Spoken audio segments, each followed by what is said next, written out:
सृष्टि बचपन से ही दिखने में सुंदर नहीं थी, लेकिन अमीर बाप की बेटी सृष्टि पर उसकी माँ जान छिड़कती।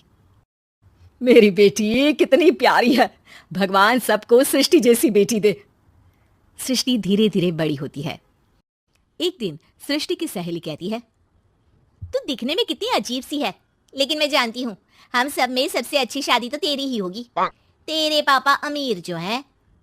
और बता नहीं सकते यार, दहेज तो हर कोई देता है, ये क्या ज्यादा ले जाएगी अपने पति के लिए? अरे बड़े शहर में कोठी है इसके पापा की।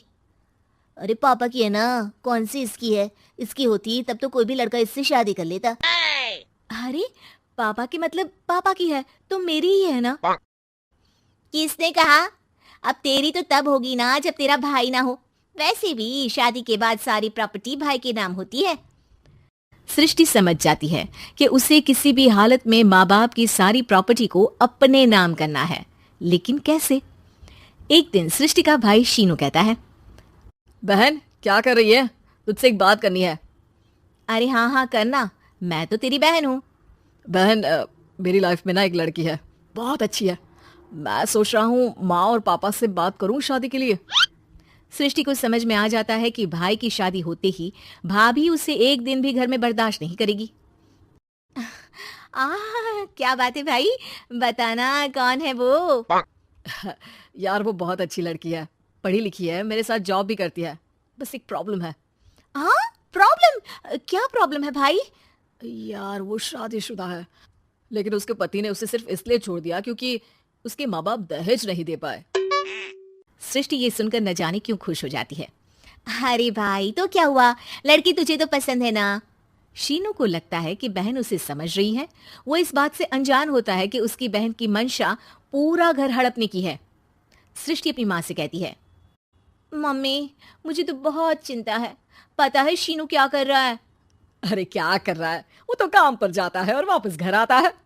नहीं ना माँ, वो यही तो नहीं कर रहा, बाकी सब कर रहा है। आपको पता है उससे प्यार है, और वो भी एक शादीशुदा लड़की से। ये क्या हो गया? मैं सोसाइटी में क्या मुंह दिखाऊंगी? अरे तेरे पापा तो यही कहेंगे कि मैंने ही उसे बिगाड़ दिया है। माँ देखो, मेरी बात मानो, पापा पर भी विश्वास करने की जरूरत नहीं है। अब आप ही बताओ, पापा इतनी देर घर के बाहर रहते हैं क्यों, बोलो? अरे बेटा वो तो नौकरी करते हैं ना।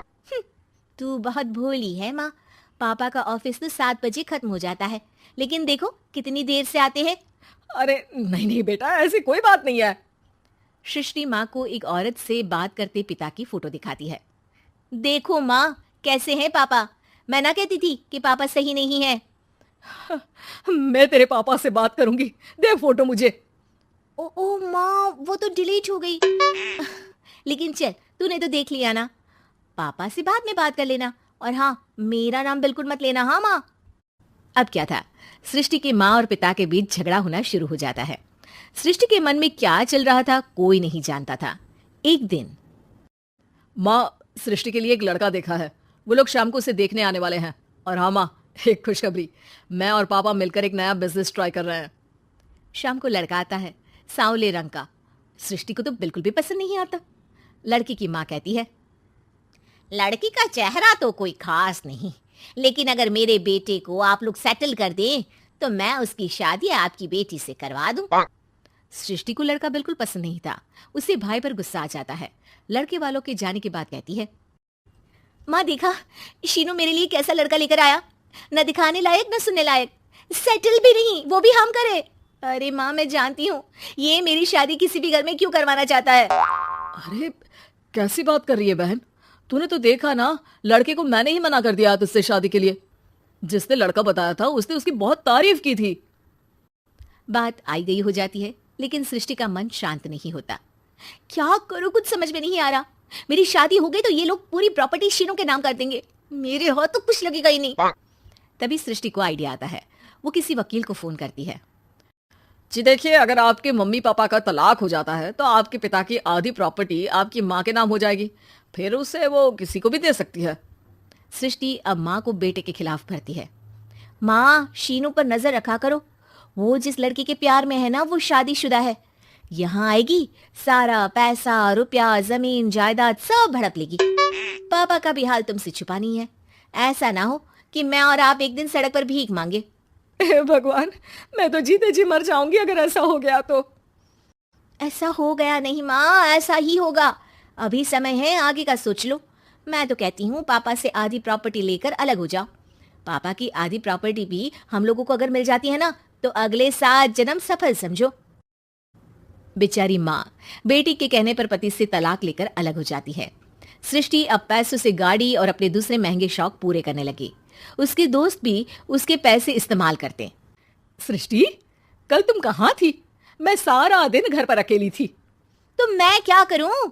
मैंने ठेका तो नहीं लिया है ना तुम्हें संभालने का। माँ को सृष्टि से ये उम्मीद नहीं थी। वो बैठकर रोने लगती है। वहीं उसका पति यानी कि सृष्टि के पिता आ जाते हैं। मैं जानता था कि तुम्हारा यही हाल होगा, तो आपने मुझे रोका क्यों नहीं? मैं रोकता तो तुम रुकती क्या? सृष्टि के कहने पर तुमने मुझ पर, अपने बेटे पर शक किया, लेकिन तुम ये भूल गई कि कैसे हम दोनों ने मिलकर जीवन में इतना सब खड़ा किया। माँ पति के गले लग जाती है। मुझे माफ कर दीजिए, मैंने आपकी कमाई का एक बड़ा हिस्सा गवा दिया। कोई बात नहीं, तुम साथ हो तो मैं ऐसी 7 प्रॉपर्टी खड़ी कर दूंगा। तभी वहां सृष्टि आ जाती है रोते हुए। माँ, मयंक ने मुझे छोड़ दिया। वो बोल रहा था जब तक मेरे पास पैसे थे तब तक ही वो मेरे साथ था। पापा, माँ, मुझे माफ कर दीजिए।